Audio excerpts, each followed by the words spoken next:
Hello students, I'm Anika Zaman, your course instructor for Eco 101. I welcome you to the lectures of week 7, where we will learn about global market in action. The goods and services that we can buy and consume within a country are not limited by what we can produce. How is that?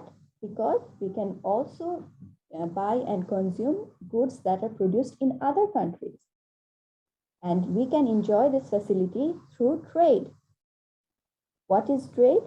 Trade is a combination of imports and exports. The goods and services that we buy from other countries are our imports. Can you think of some imported goods?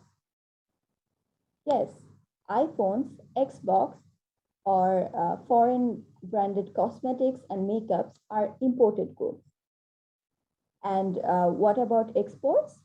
The goods and services that we sell to people in other countries are our exports.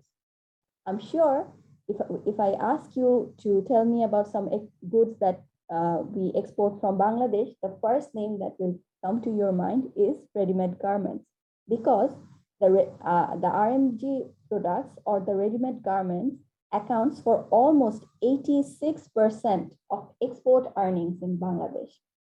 The other products that Bangladesh exports are jute products, chemical products, and etc.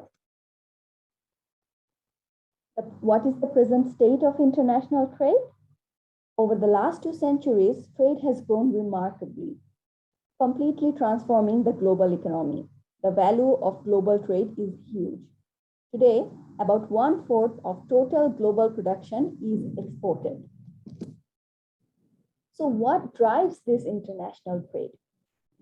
Comparative advantage is the main force that drives international trade. What is comparative advantage?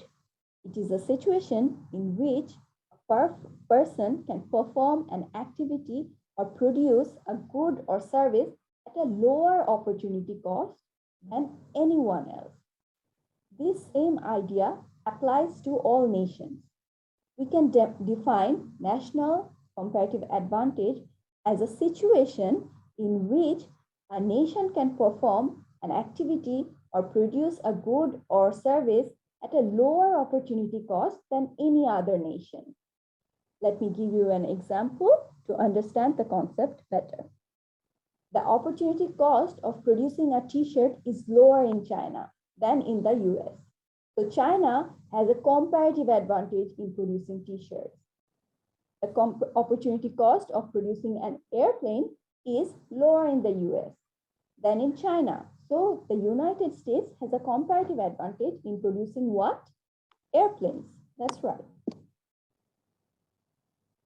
Now China has a comparative advantage at producing t-shirts and US has a comparative advantage at producing airplanes. The people of both countries can gain from specialization and trade. China can buy airplanes from US at a lower opportunity cost than at which Chinese farms could produce. And Americans can buy t-shirts from China for a lower opportunity cost than that at which US farms can produce themselves. So Chinese producers can charge a higher price for their t-shirts and sell them to US, and United States can sell airplanes for a higher price to China. Both countries can gain from this international trade. Now, let's look at this graphical representation of a market of imports. Here we talk about the market of t-shirts.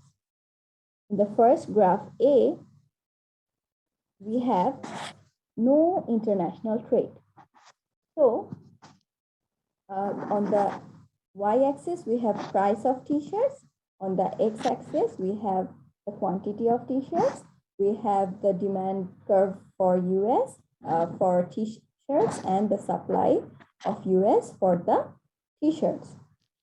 So if there is no trade, the market price is decided by the local markets, and we can find the local price at the equilibrium point. So wherever the demand and supply curve meets, we know we can find the equilibrium point over at the intersection. And from the intersection point, we can tell the price is $8 per t-shirt. And at this price, the quantity bought and sold is 40 million of t-shirts per year. So this is the scenario when there is no option for trade. Now, let's look at graph B. Here again, we have price on the y-axis and quantity of t-shirts on the x-axis. We have the demand curve and the supply curve. But since we have the option of imported t-shirts in this case, so the price of the t-shirts will be decided by the world market. And according to the world market, the price of per t-shirt is $5.